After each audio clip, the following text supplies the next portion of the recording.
All right, friends, we are so excited. In fact, I'm tickled. I'm ecstatic of a sort to have this next conversation because I have some learning to do.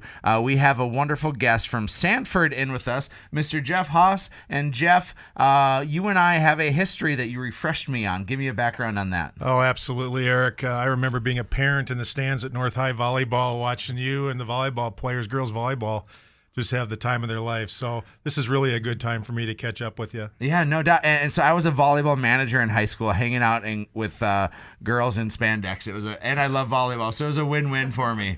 Yeah, it certainly was. I don't think you were expecting me to say that. I'm glad I threw you for a loop here at the top of the hour. But Jeff, what is your involvement with Sanford?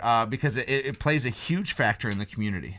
I've been associated with Sanford for the last 40 years, St. Luke's and AmeriCare, then Sanford. Mm-hmm. And this job that I have right now, I'm the Vice President of West Campus Development, which basically is an oversight of the entire project right now, from everything from construction through operations. And my job is to make sure that we open on time and on budget in the summer of 2017. Oh my! And that's no easy task. You are the guy, right? I mean, you're the go-to for the new Sanford build. Absolutely, absolutely. But I've got a great team of people that are working with us, and the relationship that we're holding with the contractors, Mortensen and Norson, is unbelievable. Okay. So this is really a very well-organized project, and things are just stepping out the way they should. Now, in reading some notes coming into this, this project was not an idea that was sprung like 4 years ago, and then all of a sudden they broke ground. This has been in the works for quite some time.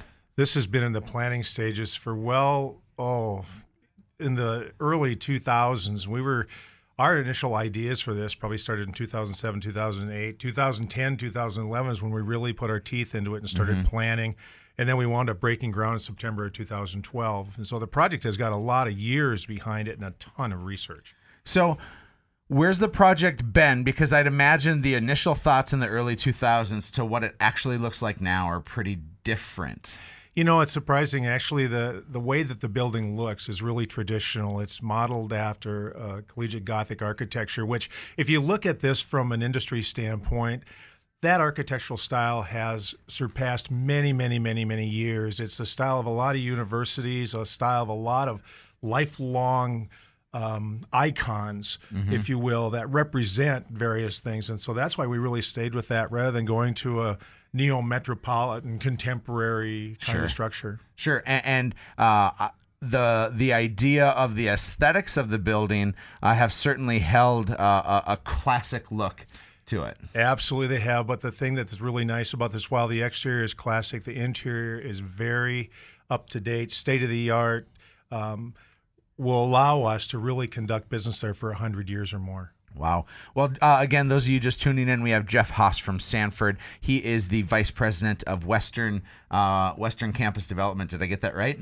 West Campus Development, yeah. Okay, perfect. Oh, well, hey, I've been drinking most of the morning to get through the day. I'm just kidding. No, in all seriousness, Jeff, tell us more about how this is state-of-the-art on the interior, because I think the listening audience, the community as a whole, will all be using it, and we have no idea what's happening behind those doors. First of all, what we've tried to do is look to where we're going to be going in the next 10 to 20 to 30 years and how we're going to be able to meet the demands of the people coming in. For instance, our operating room suites. Our operating room suites are using some of the latest technologies in terms of lights and booms that are servicing the people that are working in that room.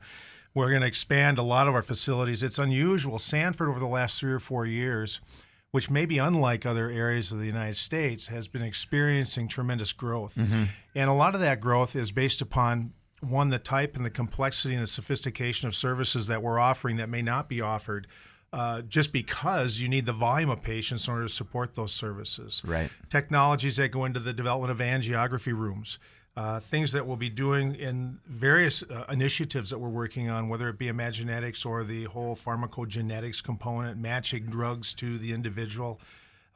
Things like our research in breast cancer, the work that we're doing in type 1 diabetes, all of those things need places to be able to do that work, and the technology that keeps us on the forefront of any discoveries that we're going to be using and implementing with our patients in the future. So this really is an exciting time. Well, and what I love what you said, Jeff, is that it's not just a place to care for the patients and what they have today, but it's doing some research so that they don't have patients tomorrow, right? Yeah, this is the thing that's so nice about this is if you can use your imagination a little bit and think about a time where we don't have to worry about young women getting breast cancer anymore. My gosh. Or a time when children don't have to grow up encumbered by a diabetic disease that limits their activity, that limits what they can eat. Think about those kind of things happening maybe even within our lifetime. Mm-hmm. I mean, that's why it's so exciting, and you need the facility in order to treat the patients in order to make those kind of things happen. Now, I get the chance and the opportunity. I serve on the Sanford Foundation board, and when approached to be on that, I hesitated. And I hesitated because it always seemed like this big conglomerate of an industry was just out for profit. Because, and truth be told, is I think that's a communal expectation, is that because of the cost of insurance and because of the cost of healthcare, that everybody who's involved is just swimming in money and laughing at the top of their money pile. And what I've learned by diving in is that is so far from the truth. In fact, there's obviously high cost because there's high risk. But how would you combat one of those conversations? Because I know some of the general public will say this is just the rich getting richer, and I'm not sure that that's the case with this. I think you have to look at the whole business of healthcare as a total package. There's an expectation that we have an ER open 24 hours a day, 7 days a week, that can implement the highest, most sophisticated type of care. If you're a victim of an accident, you need trauma care, you need level 1 services, all of those kinds of things. When you start parsing that out and saying that we need to provide that on a 24-hour basis, 7 days a week, that is not a cheap thing to be involved in. No, not at all. The Sanford's made that commitment to provide those services to anybody who comes in our doors. And so, yeah, healthcare is expensive. That's not unique to Sanford. That's unique to healthcare throughout the full United States. And so I think Sanford's pushing its efforts forward to try to provide those services in a state where we don't have the populations that are all centered in 1 or 2 cities, but we have to serve the entire state. Mm-hmm. That's the reason that we're trying to do this in a way that we can provide that care in the most efficient basis, yet to the most people that we possibly can. Supporting things like our Level 1 Trauma Center, our helicopter transport, those are the things that make differences in whether people live or die. Yeah, and that's the crux of it, too. And the demographic of the lay of the land of the upper Midwest is as such that oftentimes people, when they had a medical emergency, would go to St. Luke's or Merit Care or Innovis or, whatever it may be. They would go to these places and they'd say, we can't treat you. We got to send you to the cities, or we got to send you to Rochester. And what Sanford's doing now, from my studying of it, is they're creating that location where people don't have to be relocated. We are actually in the process of filling out the programmatic criteria to become a American College of Surgeon certified Level 1 Trauma Center. We are Level 2 Trauma Center right now. We have just been able to meet the requirements for a Level 2 Pediatric Trauma Center, which we are the only one in the state of North Dakota.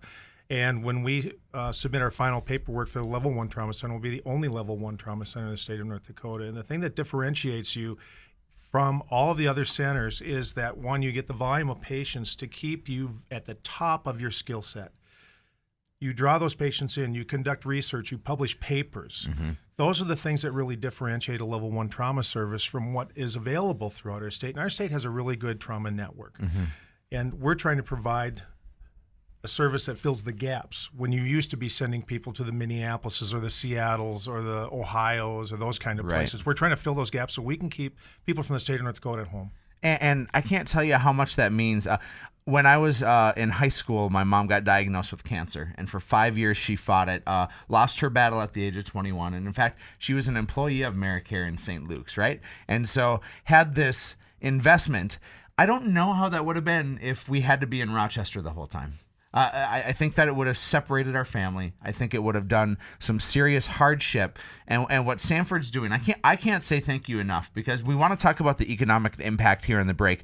But Sanford has it gave my family 5 years of extra life, which is such a gift. And so thank you for that. I even find myself getting a little choked up because it's a big difference maker what you're doing. So, Jeff, stick around. We're going to come back here. We got to go to break. So those of you tuning in, go to livefargomoorhead.com here in the process, and we'll be back in just a second. Welcome back to Real Estate Radio. As always, I'm your host, Erik Hatch, and we're still visiting with Jeff Haas from Sanford, the Vice President of West Campus Development. I think I got that right that time. Perfect. I love it.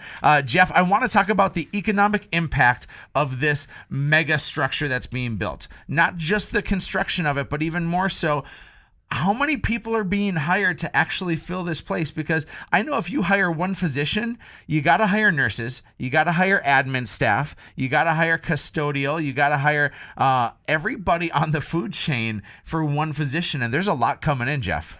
You're absolutely right, Erik. The expansion of these services within our area is going to lead to increasing the number of employees we have. For instance, we've calculated that we're going to need between 300 and 400 employees. Most of those folks are going to be on the service lines, the housekeeping staff, the IT staff, those kind of folks. We got about 100 nurses that we're going to be looking at adding to the facility somewhere in that area. And as we grow, we'll of course be evaluating the need to hire additional people. But again, that's part of the economic impact that Sanford is creating for the community. It's adding more jobs. It is obviously, we have over 1,000 construction workers here that have been involved in it, 30 to 40 contractors. Every day right now, we have about 425 people on the site. At our peak, we had just under 700 people on our site on a daily basis. About half of those, a little less than half of those, are from our immediate area, and about 50% of those are from people outside the area. So even those folks coming in, they need housing, they need groceries, they need food, they need clothing, all of those kind of things. They so need the houses. Spin-off, the spin-off to this is incredible. But I try to jab in real estate there, right? Just trying to get it in, because that's the economic impact. Is when you have a place like Sanford, that's a $494 million medical facility, and I'm not going to ask if you're over budget or not, because I'm on budget. You're on budget. Hot diggity. Well done. So you have almost a $500 million gig, and then that has employed literally thousands of people. And then that's bringing in, you said 300 to 400 new employees? 300 to 400 new employees, and we'll be bringing in a total of about 130 more physicians by the time we open the building. We're recruiting for 70-some right now, and then during the opening of the new building, we'll be adding another 60. Well, I'm also lucky enough to get to be one of the physicians recruiters that give, I work with the physicians recruitment department and give tours to these people. And to tell the story of what's happening in this community always comes back to Sanford, to technology, and to the universities, and to the downtown. Those are the things that we talk about on a regular basis, because what's happening here is that we are not following the national trends. We covered it at the top of the hour, but Jeff, we're adding people to this community. I think the last stat I heard is that there's something like 3,000 to 4,000 people a year that are getting added to our community, and much of it is because of Sanford. When you're adding 300 or 400 staff people and then another 100 plus physicians, their families come too. Absolutely. And they buy houses, and they rent, and they buy cars, and they shop, and they go to school, and they do all these things. That's created such a bubble for this community. Is this bubble for real, or am I just a bit naive? Well, it's estimated so far that just from the crews that have been in working here, that by the time this project is done, they'll have spent $8.5 million in retail services in the local area. And not only is that buying retail of $8.5 million, but how many jobs has that given to the retail industry? And it's insane. One can only speculate on that, but if you look at the area that's surrounding the site of our new medical center and the retail business that have grown, the housing that has grown, and the new neighborhoods that have grown, I mean, it's just absolutely incredible. When I moved into my house, you could take binoculars and pretty much see Gardner. And now you got stuff everywhere. Everywhere. Jeff, give us a final thought here. We are almost out of time, but if you can tell us what to expect here in the next 12 to 18 months as Sanford West Campus starts to open. The next 12 to 18 months, right now we are finishing with all the exterior precast. And so it will look like from the street like the building is ready to open, other than a couple of parking lots. What's happening on the inside, the flooring is being put in, the paint's being put on the walls on the first 3 floors. The 5th floor, the flooring is going in, paint's on the walls. 6, 7, 8, 9, and 10, the studding's going up. We're into production sheetrocking, and so we're rolling. Exciting stuff. Jeff, thanks for what you do to invest in this community. You are a serious difference maker and an impact guy. Appreciate it, Eric. Thanks very much. You bet. Hey, folks, give us a call, 369-4839. We want to give you some personal information that you don't know yet about Samford. Again, 369-4839.